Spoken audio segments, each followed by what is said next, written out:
And I'm simply going to read in your hearing this morning the first 3 verses. Romans 12, beginning in verse 1. I appeal to you therefore, and I'm reading from the ESV. I appeal to you therefore, brethren, by the mercies of God, to present your bodies as a living sacrifice, holy and acceptable to God, which is your spiritual worship. Or like the old King James says, reasonable service. This is actually a priestly sort of word.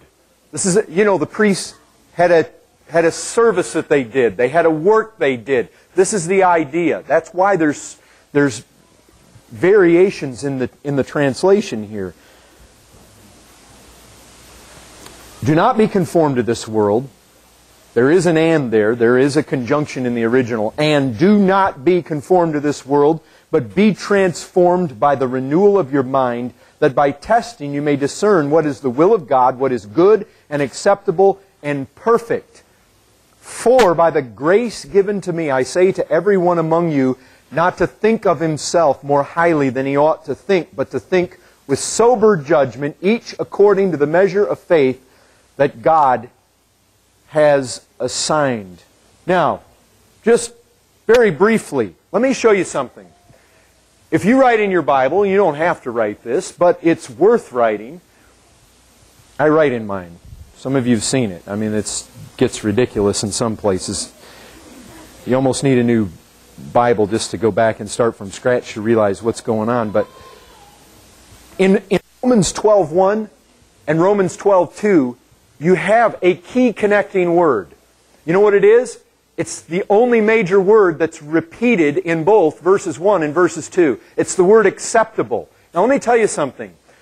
The Apostle Paul is appealing by all the mercies he's laid forth in the first 11 chapters of this book. All those mercies. Everything working out for your good. Justification, propitiation, reconciliation. You've got peace. You've got the love of God. God is for you. You've got the Spirit of God. You're dead to sin. You're dead to the law. You basically have, when it comes to justification, when it comes to your very salvation, the peace that God gives you, the power that's unleashed in the gospel, all these things, nothing can, on earth or in heaven, in any time can separate you, if you're truly child God, separate you from the love of Jesus Christ. You've got God's compassion. You've got God's grace, God's mercies poured out on your behalf. Your vessels of mercy. And what Paul does is he takes this, your vessels of mercy. You're literally filled up with mercy. And he says, now I appeal to this, brethren, present your bodies as living sacrifices. Well, let me tell you what presenting yourself as a living sacrifice is to God. It is acceptable. That's what he says in verse 1. It's acceptable. Now, I told you before, the acceptable here in the original is not like we use acceptable, where, well, it just barely gets by. It's the word well-pleasing. Now, when you come to verse 2, Paul carries that same, it's the same word in the original. He carries it forward to the second verse. Well, why? What's that so important? What do I need to stress here? Well, because he's not starting up a new thought in verse 2. He's not going on to develop some other new thing here. He's carrying out now how it is that you live a life of living sacrifice. Well, how do you? Well, he says, do not be conformed to this world. You need to be renewed in the mind, transformed by the renewal of your mind. And again, he goes back to that word acceptable. You need to be testing and discerning what God's will is. What is acceptable? What is that perfect will of God? Because listen, when you get God's will all figured out, that's how you figure out how to be a living sacrifice. A living sacrifice is somebody who's being placed on that altar over and over and over and over. And basically what it is to be placed on the altar of God is living your life to the will of God. Living your life according to the will of God. And you can't live according to the will of God unless you discern what that will is.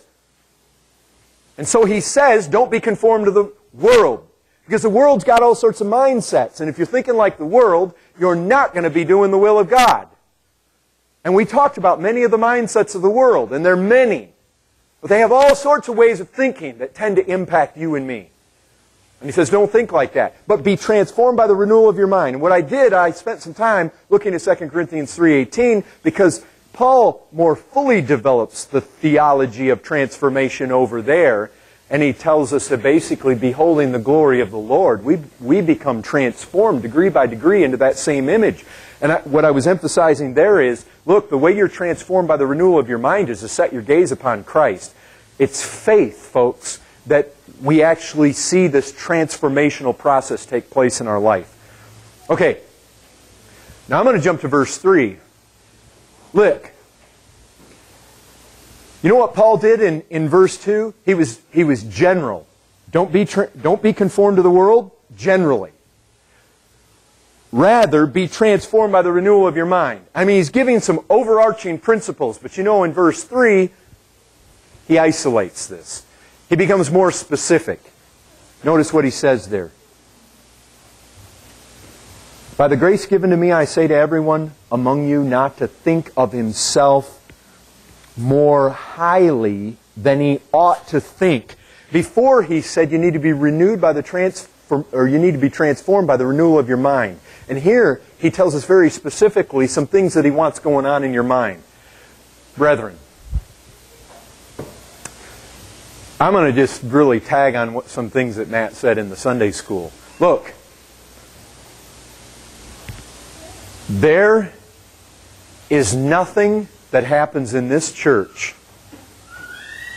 that is wrong, that is bad, that causes division, that creates difficulties and problems before people, except from people who think too highly of themselves. Lay it down. There's not a problem in the Christian life that doesn't come to pass from thinking too highly of yourself. Brethren, in heaven, this is going to be perfect. We are all... Have you ever read Jonathan Edwards on heaven, something like the community of love? He calls it something like that. And he expresses there how if you're exalted more than me, then your exaltation more than me is only going to compound my joy all the more. And so when I see you exalted, all of a sudden, bang, my joy is compounded because of your exaltation. And if you're the one exalted, well, obviously that's going to compound your joy. And he points out it's going to compound your humility. Which when you see them lifted up and you see their humility compounded, then your joy is all the more. And it's just, but that's the way it works there, because there's no jealousy, there's no pride, there's no envy, there's none of this that we are plagued with here. Brethren, problems happen all the time in churches. And I'll tell you this. Oh, mark my words. If we truly accomplish those words of Jim Elliot, died in Ecuador in the 50s. In his journals he wrote, God, make us dangerous. I'll tell you this. The more we make ourselves dangerous in this world, the more we seek to reach out through the gospel, the more we support missions, the more we seek to just play with our doctrines of grace in these four little walls here and just sharpen and hone our little Calvinism. I tell you what, when you take those truths, you take that gospel, you take that sovereignty, and you walk as one who believes that God is sovereign, and you walk as one that believes that God answers prayer, and you walk like that, and you take the gospel forth as one who believes that the gospel is the power of God unto salvation, I tell you what, you suddenly become dangerous. And the devil will rise up, and he's going to come against us. He already has, folks. In our 8 years, he's come against us. And he will continue, and he will in the future. And I'll tell you what he comes looking for every single time. He comes looking for the cracks in the foundation. And you know where they are? They're right here. Right here, every single time. There is no crack in the foundation of this church, but you can't find in Romans 12:3. Guarantee it. He comes feeling. It's like this floor. You come feel, there's these cracks that run through the floor here. Sometimes in a wall. Mark has his in good repair. But the devil, I'm telling you, he's going to come along and he's going to start feeling. He's going to start feeling, and if he can get a little toe hold in there, if he can get his fingers in there, He's going to start tearing at that thing and seeking to cause a deeper gash and a fissure in that foundation. And you know where it comes? Every time. He's going to make people, press people in an area where they think too highly of themselves, and He will plunge in right at that point, and He will destroy some. I do not doubt it. Some will make shipwreck of the faith through this. Brethren, you know what? The world out there, the world is constantly pushing. I mean, there's a pressure. I was watching some deep sea animal deal, and at one time, and I remember, you know, they said that down there about 11,000 feet under the ocean surface, you've got 4,000 pounds per square inch of pressure. And somebody asked, well, you know, don't things just implode down there? Well, if you were down there, you would. But God has made certain creatures down there that doesn't happen. But I'll tell you, you guys ever gone down real deep in the water? I mean, as far down in a lake or something as you can swim? I grew up in Michigan. We had lots of lakes. And so one of the things we'd like to do is see how far we could go down, and if the guys could actually bring up mud from the bottom of the lake or whatever. I'll tell you, you get way down in there, even you go down, just sink around at the bottom of the swimming pool, you start to get pressure. Your ears start to push in. I tell you, it is just like that in this world. There is a pressure all the time, pushing. Let me tell you something. I saw this. You guys will think it's funny. I kind of think it's funny too, but there's something in this that isn't funny. I saw this commercial. You guys, some of you probably know what I'm talking about. Two guys, right? They got their truck. One guy's got I don't remember the exact thing. I think the one guy had I think it was a Chevy commercial. One guy's got a Chevy truck. The other guy's got a Ford. The guy with the Ford, he comes out, and he's got this super deep voice. All right, he's talking to the other guy, and then the Chevy guy starts asking him questions about the performance, about the gas mileage. And every time the Ford guy would kind of stumble over his answers and answer, his voice kept going higher and higher until it was like a chipmunk. And then, you know, the guy driving the Chevy, he's like got this sly look of victory and, you know, climbs all proud in his truck and drives off. You say, well, okay, what's that all about? I'll tell you what it's about.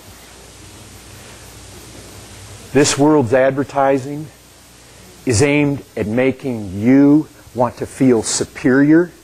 You want to feel like you've got an edge over other people. You know what the Scripture says? Matt alluded to it. I alluded to it last week. We are not to just be consumed with our own things. This is what Philippians chapter 2 says. Not just consumed with your own things, but with the things of others. But there's this pressure. There's this pressure always. We want to get the best over others. You know, I mean, the whole advertising thing, I was just trying to think. You know, when I was a kid, I watched a lot of it. I was trying to think back to, okay, what was the advertising? You know, and typically you've got this guy, you know, whatever it is, if it's cell phone service, well, one guy, he's got, you know, the whole massive crowd of people that walk behind him, and they're all there, and all the technicians, versus the other guy that's got like two. And it's always that kind of thing. It's always the one that's superior over the other. It's always, you know, this guy's got the girl because he's got the car, and that guy over there, he doesn't. He's just standing there with his mouth hanging open because he's driving the wrong kind of car. But that's the way the world is, and it pushes us. It's constantly pressing on us, not to be humble, but to be lifted up. I mean, everything about sports today. I mean, you look at it. I believe that there was a day when guys played on sports teams, they would play there their entire lives. You know why they don't anymore? Because there's no camaraderie. There's no allegiance anymore. Everybody's out for themselves. And there was a day when men would go to arms to defend this country and defend the liberties of others. But we have so ingrained in this society with this mindset to think more highly of yourself. Think more highly. You're superior. Others are lower. You need to look down at others. Others aren't as gifted. Others aren't as endowed. You are it. And everything in this society. I mean, the message just coming through, you know it. Disney, it's not look to God, it's not look to Christ, it's trust yourself. Trust your own heart. That's basically what kids are bombarded with. It's always exalting self, lifting up. The world pummels us with these kind of mindsets. Brethren, Let me tell you something.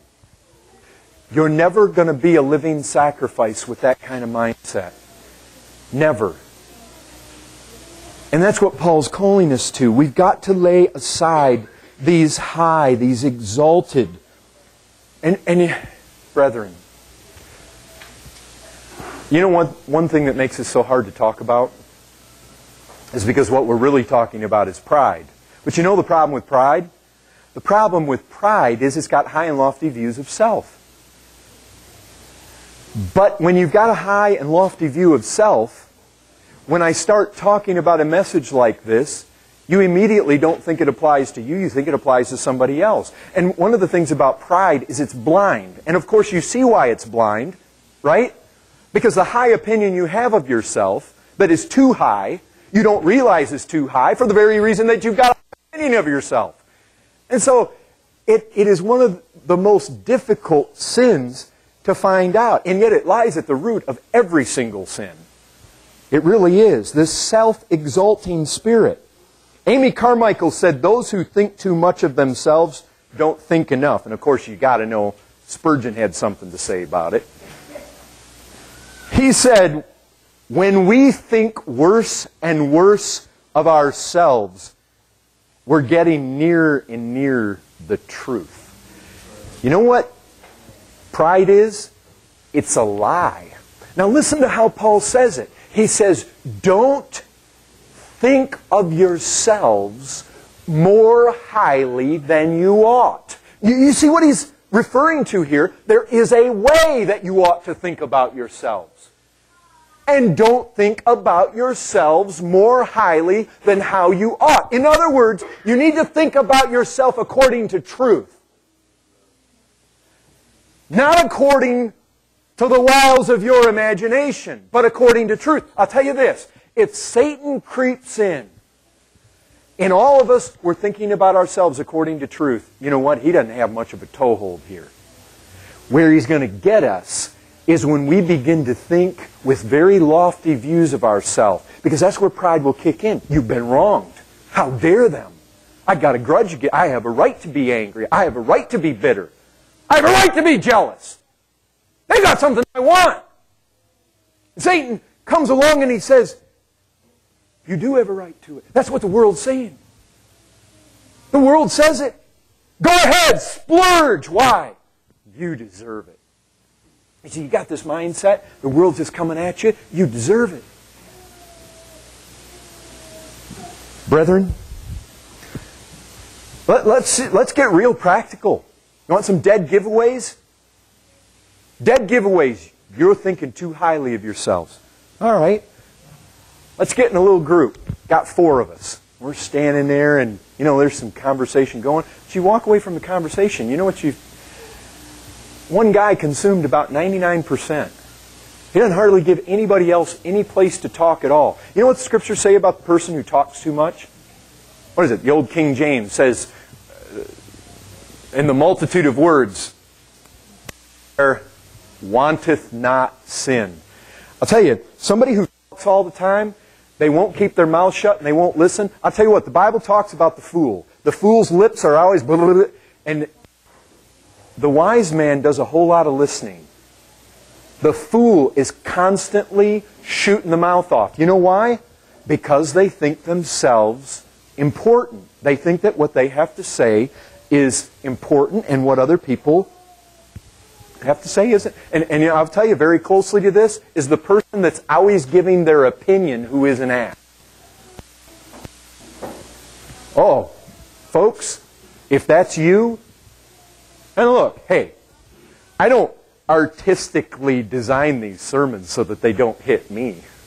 I mean, I'm going to get taken out by some of these. So just understand, I didn't just design them for certain of you select individuals in here. I realize, brothers, sisters, we all have a tendency to think too highly of ourselves. Have you ever noticed there isn't a single text in all the Bible that says don't think too low of yourself? Not that I'm aware of. I mean, maybe you guys know of one that I'm not thinking of. Isn't that peculiar that we don't need such a text? It's not there. The person who's always interrupting, A person who answers roughly. You know why somebody answers roughly? The proverb says that the rich answer the poor roughly. You know why they do that? They think they're superior. Well, you're poor. Who in the world are you? You're just some low-life scum. I mean, you work for me. You're a peasant. You work my farm. You're my servant. I talk down to you. Brethren, one of the things we're going to get with in Romans 12 is that we need to associate with the lowly. And I'll tell you, you're never going to reach the lowly until you begin to reflect aspects of the character of Christ. You know how Christ dealt with the lowly? I mean, we heard about it today in the Bible reading. It says Christ was touching them. He's laying His hand on them. You got a leper come up to Him, and He laid His hand on them. He wasn't, you know what? Christ had the power to heal lepers from 100 yards away. They were unclean. But He wouldn't do that. He'd come right up, and He'd put His hand on them. Always talking about self. You know what? One of the giveaways, somebody is really quite consumed with themselves and probably puffed in the head way too much. When they pray, they come into corporate... Look, I realize people have lots of personal things to pray about. But when people come into the prayer meetings and all they do, or primarily what they do in a public corporate prayer meeting is pray about themselves, that person is pretty stuck on themselves. They are not concerning themselves with the affairs of other people, and they are not seeking to carry the burdens of others. They are consumed with their own burdens. They are consumed with their own stuff, their own affairs. That is a person that is overly thinking on themselves. Now listen, brethren, you and I can't look into each other's heads, but we can tell by each other's actions what's going on in the head. You're a dead giveaway. The thing about all this is, folks, we can't hide this in a closet somewhere. You and I are who we are, and we demonstrate it all the time. And your actions and your words give you away. You give your opinions all the time where they're not asked for, you're a dead giveaway. You get in a conversation and you want to be heard, you want to be right, you want to endless talk. I mean, my wife and I, we know somebody. There is a certain professing Christian lady. I mean, I have no reason to doubt that she's a Christian at all. But you get around her, it's just guaranteed. You know what she's going to do? She's going to talk to you about her problems the whole time. She doesn't care how you're doing.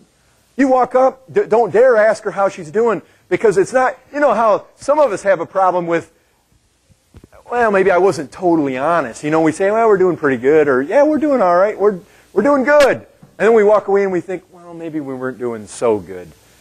But with this lady, it's like, if you ask her, oh, I'm so bad, and this hurts, and that's wrong, and it's like, oh, what did I just get? Because she's not going to stop. Folks, that is a picture of somebody just absolutely whose mind is always on themselves. You see, brethren, what Christ saved us to be, and all this fruit and all this living sacrifice, are those who pour themselves out for others. Those who are loving their neighbors as themselves. Those who are committing themselves to God, living a life like Christ. I'll tell you, there are ways that this overconsumption with thinking about self show itself, that sometimes it's cloaked a little bit. But obviously pouting, I mean, people that pout, well, they want their way. They think their way is the way. They're unteachable. Did you guys ever hear about some Pharisees in John chapter 9? You got a blind guy, Christ healed him. He can see. They bring him in and sit him before the Pharisees, and the Pharisees are like, we want to know how this happened. And he said, all I know is this, whereas I couldn't see before, now I can. And that guy, Jesus, did it. And they said, well, tell us about it again. And he says, well, would you be one of their followers? And you know what they said? You're born all together in sin, and will you tell us? Like, as though what? They weren't. They cast him out. Unteachable. Totally unteachable. That's the way it is. You know what? People who talk all the time only want to give you their opinion and are unteachable. Brethren, those are people that are just so... Those are the people that Satan's going to go after. I guarantee it, folks. impatient, irritable. Obviously, we heard something about jealousy and envy. You know what? You become jealous of somebody when you think you deserve something that they have. You really want it. And you know, that envy, you don't want them to have it. And you want to crush them down. You want to exalt yourself. I'll tell you, another thing, we see this in Matthew 7. What is it? You got a little sliver in your neighbor's eye. You're trying to get out for him. And Matthew tells us, get that beam out of your own eye. You know one of the things with people who are really consumed with selves? Put the same sin in another person that they're guilty of themselves. And guess what happens? Oh, they see it clearly in the other person. Very clearly. I mean, they suddenly become the sin surgeon, you know. They got it all figured out. But the same thing in themselves is a small thing. People that are stuck on themselves, thinking about themselves, have real difficulties hearing other people receive praise and applause. They're often thinking life is unfair. They're often self-absorbed with senses of failure. They can't speak openly about their fault. Look, I'll tell you this. Sometimes this is just false humility, folks. If a person can tell you about their fault, but let somebody else say it. Let somebody else just simply say what they said. You know, you got the guy and he's acting all humble and, well, I got this problem. But then somebody else comes along and says, oh, they got that problem. And all of a sudden, man, the guy's just all bent out of shape now. And that's the same thing. Well, anyways, we can go on there. That's... Brethren, you know what it says? Don't think too highly of yourselves, but rather what?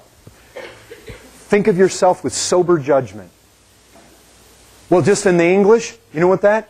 Think of yourself with sobriety. It means, in other words, when you look in the mirror, don't be a drunken idiot in the way you assess yourself.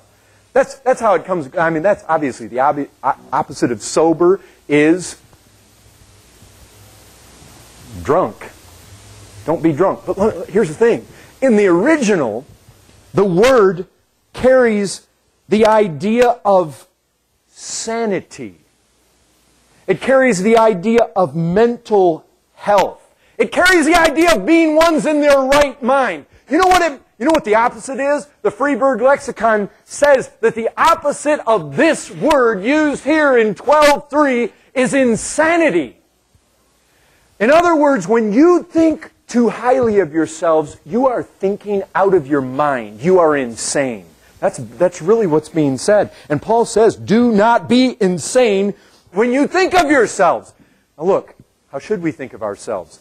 I'll tell you one verse more than any other, and I'm going to read it to you from the old King James because this is the way we used to sing it, and this is the way I memorized it. This text and ones like it should ring through our head all the time. And I'll tell you, coming back to the gospel over and over and again will help do this. It is of the Lord's mercies that we are not consumed. Now you think about that. Listen! There are many of you in this room that have committed far worse sins than some who are in hell right now burning for those sins. Because there are people that have lived 100 years ago, 200 years ago, 300 years ago, who died without Christ. And though you have Him, they did not commit the degree or the number of sins. There are children that have died in their sin. Some of you have multiplied their sin 1,000-fold. And they're perishing. And every single time you think too highly of yourselves, you're thinking you deserve something good. You're thinking you have rights. You know what you have a right to?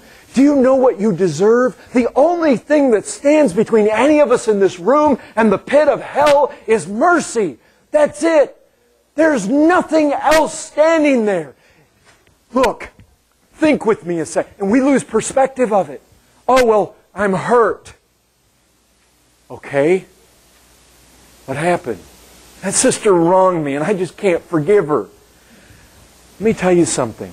If I could plunge down into the depths of the pit of hell right now, that holding tank of punishment, and I could bring up one of those just blazoned eyes madmen out of the fires of that hell and stand him right here and have authority from God to now pardon him and say, you're out, you're done, you now have eternal life. Oh, but by the way, Sister so-and-so over there just said something wrong about you. You going to be bitter about that? What is that to me? I'm out of hell! I mean, that's the idea, folks. It's of the Lord's mercies you're not consumed. If you're not in hell right now, what in the world are you thinking of yourself? What do you deserve? And if you have anything more than you deserve, brethren, we have to think like this. You're insane when you think you have rights, when you think you have something owed to you. Now, I realize that in Christ, He has purchased for us, and by faith, we are in covenant relationship. I'm not denying all that, but I'm talking about what you are in and of yourself, outside of Christ. Brethren, and I've just finished up here. I would have you remember something else. Not just it's the Lord's mercies that we're not consumed, but I would have you remember this. We claim to be followers of one who said, learn of me. He said, I am meek and lowly in heart. Brethren, I'm afraid that more young people, you that go downtown, you that go visit other churches, you young people that are trying to bring other young people here into the Bible study, listen to me. I'm afraid that sometimes if people are down there on the streets by the Alamo, they might think you're more like the followers of Muhammad or Genghis Khan or something. Brethren, look, I was telling somebody this because of some of the zeal that I've seen. You guys remember that old Martin Luther, black and white?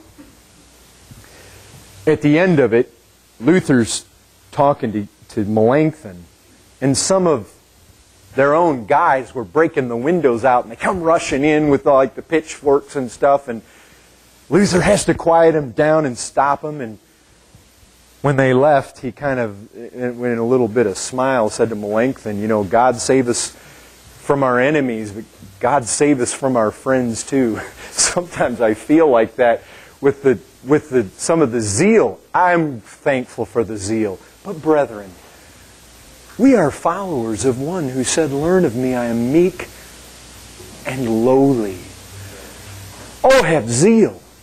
But brethren, when people look at us and they don't see in us that lowliness of Christ, but rather they see in us just some fanatical fire that I mean, brethren, you know what? A lot of times we're more like James and John when, you know, they're with Christ and they're going along with Him one day and, Lord, what's the deal with these Samaritans over here? They're sure not treating you right. What is called fire down from heaven? And Jesus says, He wasn't pleased. He said, you don't know what spirit you're of. Let me tell you something. Just in my own devotional reading this week, you know, I'm going through Numbers, one of the places that I'm reading. Numbers 31:17. You don't need to turn there, but just let me tell you about that chapter. The Midianites. They took 1,000 people out of each of the 12 tribes, and they went and they killed the Midianites. You know what's amazing about that? When they came back, the commanders of those forces said, Moses, we counted our men. We didn't lose one. What was it? It was 1,000 out of every one. And so they had 12,000 men. They went in there against the Midianites. They didn't lose a one. They killed every single man of the Midianites. But they kept the women and they kept the boys and girls. And they came back. Listen to what Moses says. Now therefore kill every male among the little ones, and kill every woman who has not known man by lying with him. And I imagine those guys. They hauled out their swords. They had little boys, 2 years old, 3 years old, 4 years old, and they slaughtered them. And you know, I read that and I thought, wow. And you know what thought struck me? Jesus Christ never told you, learn of Moses. He said, learn of me. Can you guys picture Jesus Christ slaying little Midianite children? I can't. Now look, I'm not saying that what Moses did wasn't under the authority of God. I'm not knocking that at all. And listen, Jesus Christ Himself, there were times when you got little hints and little sparks of a coming storm. Don't get me wrong there. There was a distant thunder heard in His words oftentimes. But let me tell you this. Jesus Christ did not come to slay. He came to seek and He came to save. And unless you don't miss this, folks, Jesus Christ became like us in every respect. Not so that He could just be a faithful high priest for a little season while He was here. He now is that faithful high priest there. Jesus Christ is the same. That one who said, learn of me, I am meek and lowly in spirit. He is of that spirit right now. Glorified though He be, He is of that same spirit right at the Father's right hand. Now I'm telling you, one day is coming when He's coming to judge. There are rumblings of a distant storm out there on the horizon. But brethren, the storm isn't here yet. And He still presents Himself to sinners in that same light. Come unto me, you that labor and are heavy laden. I mean, brethren, look at Christ on the cross. Look at His agonies. Do you see one who is lifted up with high thoughts of himself? Do you see one full of arrogance? Do you see one full of pride? As He hangs up there, as you hear His groaning? Brethren,